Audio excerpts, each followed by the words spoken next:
Bom, vamos continuar então debatendo as relações de Benjamin com a escola de Frankfurt e agora entrando mais na perspectiva de Benjamin. Então, Benjamin vai ter essa leitura crítica, né? Ele vai ser meio na fronteira ali de Frankfurt, porque ele vai perceber que essa questão da indústria cultural não é só dominação do desejo, não é só você reduzido ao consumidor, né? Também tem possibilidades, né? Também tem possibilidades. Que possibilidades são essas? Né? No texto A Obra de Arte, a época da reprodutibilidade técnica, ele apontou que se por um lado, né, a obra de arte hoje ela é passível de ser reproduzida e isso tira dela a aura, né, a coisa de ser sagrada, de ser única. Por outro lado, ela democratiza o acesso à obra de arte. Né? Então, como eu estava dizendo na aula, eu posso ter a Mona Lisa num calendário, né? Eu posso ter um pôster de um quadro do Miró, eu não preciso ir no Louvre ver a Mona Lisa, não preciso ir à Espanha ver um quadro do Miró, eu tenho a reprodução.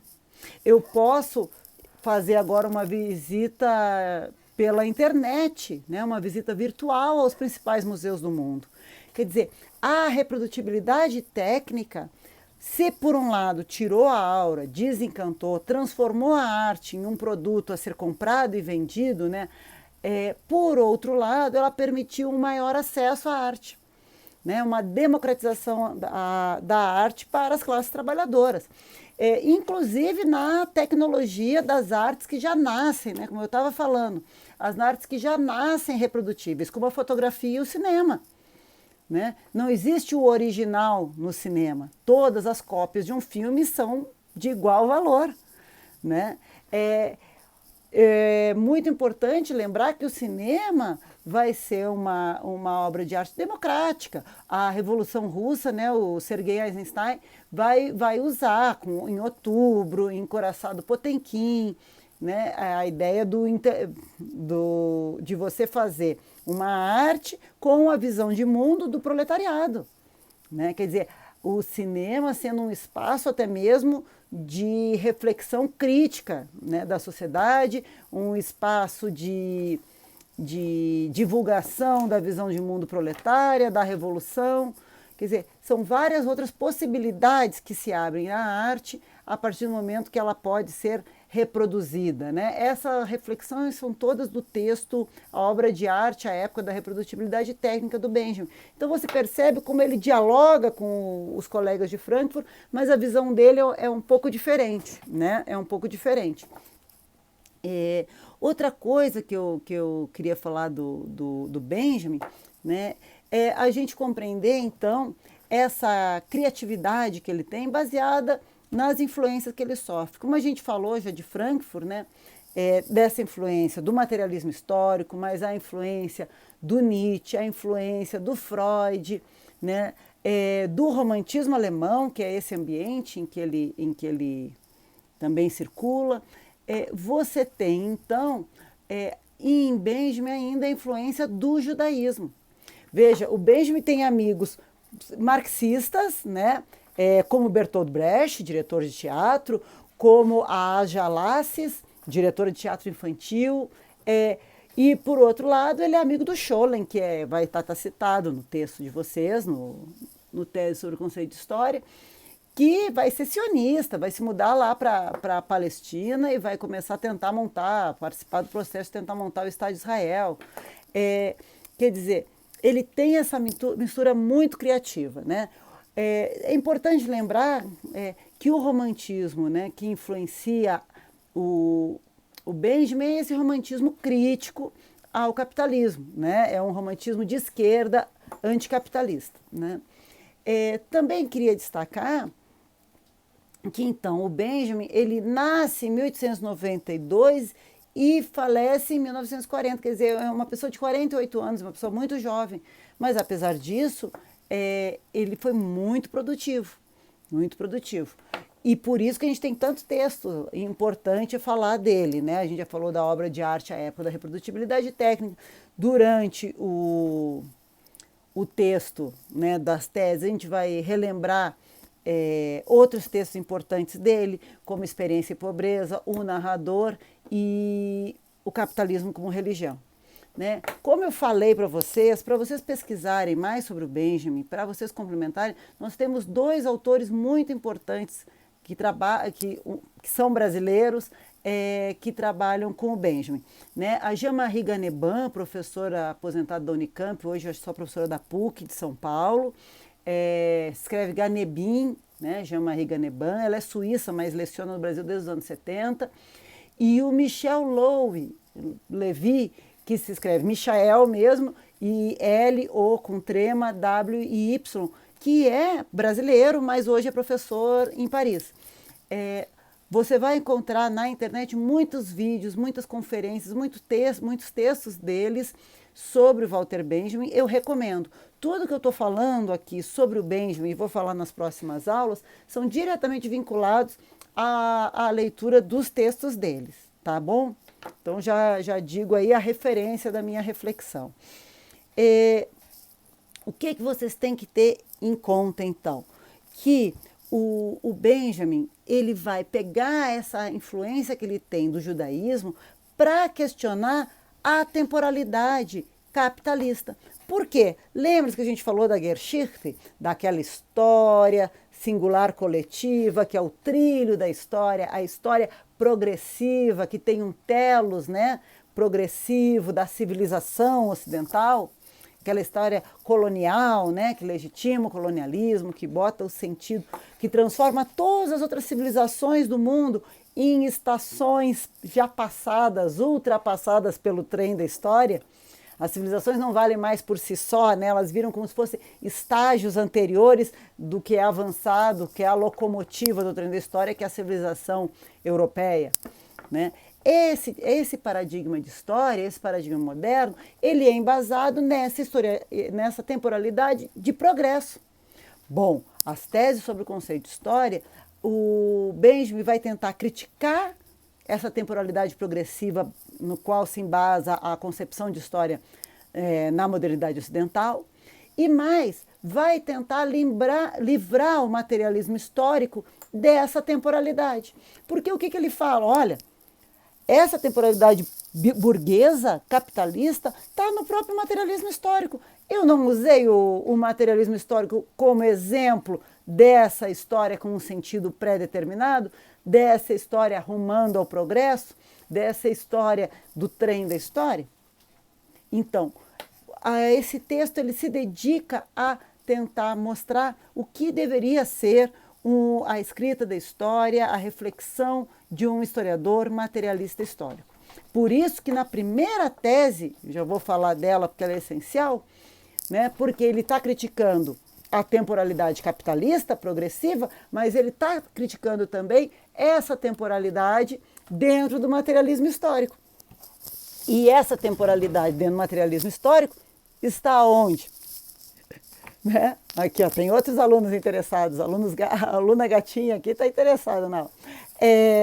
Essa temporalidade está no materialismo histórico vulgar, no materialismo stalinista, que a primeira tese já vai criticar, exatamente apontando que essa vulgata materialista, né, transforma, né, o materialismo histórico num fantoche, né, num autômato na mão do stalinismo.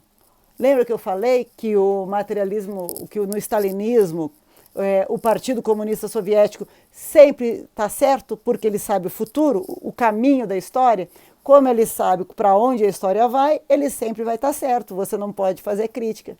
Então, a primeira tese, o Benjamin já faz a crítica ao stalinismo, né, com essa ideia do autômato, né, do robozinho que responde sempre a todos os lances com uma respostinha pronta, dogmática. Então, é contra essa vulgata, né, que ele já chama de vulgata, quer dizer, esse materialismo simplificado, transformado numa teologia quase, né, além de uma teleologia, que ele vai iniciar criticando. Então, Benjamin, por um lado, é um crítico ferrenho do capitalismo, da alienação das pessoas no capitalismo e da sua temporalidade progressiva por outro, né? E com isso vai influenciar, inclusive, a dialética do esclarecimento, como eu falei, obra depois, né, do 57 do Adorno do Horkheim. 57 não, 47. Por outro lado, ele também vai fazer a crítica ao materialismo histórico da versão stalinista, né? Onde essa simplificação do materialismo histórico transforma ele numa simples teleologia e prende ele à temporalidade burguesa, linear, progressiva, a qual ele vai fazer a crítica. Lembre-se que esse texto que a gente vai ler, as teses sobre o conceito de história, é o último texto dele, ele vai se matar, né, em 1940, para não ser capturado pelos nazistas, para evitar uma morte num campo de concentração, já que ele era judeu. É um texto muito mais, vamos dizer assim, deprimido, né, mais triste, mais pesado, exatamente porque ele escreve sobre o impacto do pacto de não agressão entre Hitler e Stalin, entre a Alemanha e a União Soviética, o Ribbentrop-Molotov. Porque até então se achava quem vai parar o avanço do nazifascismo sobre a Europa? A União Soviética comunista. Mas não, Stalin e Hitler fazem o pacto de não agressão, e enquanto esse pacto estiver vigente, Hitler vai poder conquistar toda a Europa Ocidental, porque ele impede a famosa guerra de duas frentes, uma leste e outra oeste. Ele garantindo que a União Soviética não vai entrar em guerra com ele, ele pode, e é o que ele faz, conquistar a Europa Ocidental, né? Benjamin não tinha fugido para os Estados Unidos com o resto da escola de Frankfurt, ele estava pesquisando em Paris para os livros das passagens, a obra inacabada dele também, e se perde lá, fica lá pelos arquivos, e quando vê, os alemães invadiram Paris, né? Está dominada pelos nazistas. Ele foge para o sul da França para tentar entrar pela Espanha, porque o pessoal de Frankfurt manda o visto para ele ir para Nova York, né? Mandam de Nova York, né? O pessoal de Frankfurt está em Nova York. Mas ele aí é barrado na fronteira e acaba se suicidando, tá? Então, nós vamos ver e vamos retomar todas essas contribuições.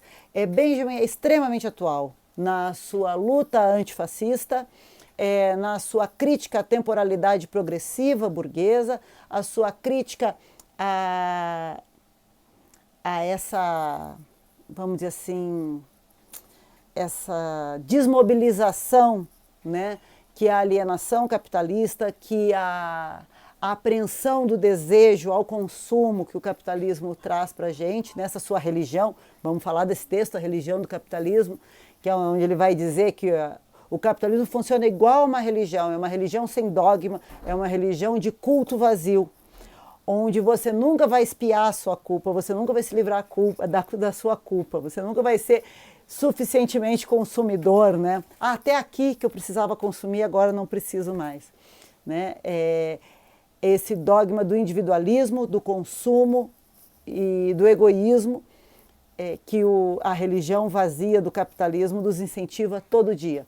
Então nós vamos trabalhar com as teses sobre o conceito de história, mas vamos dialogar com experiência e pobreza, que é essa questão do fim da experiência na nossa sociedade, com religião do capitalismo, que é isso, como o capitalismo funciona como uma religião, sem culto, sem dogmas, né? Mas que não... Por que uma religião? Porque não permite questionamento, né? Ela só incentiva ela mesma. Você nunca atinge o céu do capitalismo, porque sempre há um novo produto a ser consumido nesse culto que você tem que fazer todo dia de comprar, consumir e obedecer e não pensar algo diferente, né? Sempre se reafirmando.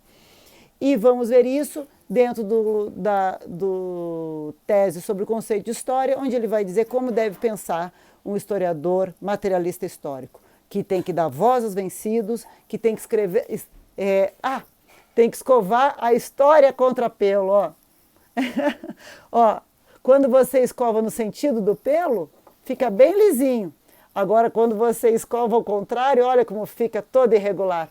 A história do historiador materialista histórico não tem que ser homogênea, bonita, uma narrativa conciliadora e confortável. A história do materialista histórico deve mostrar os conflitos, as rupturas, a heterogeneidade da sociedade, dar voz aos vencidos, né? É isso que a gente vai discutir no conceito de história nessa obra. Vão muitas aulas!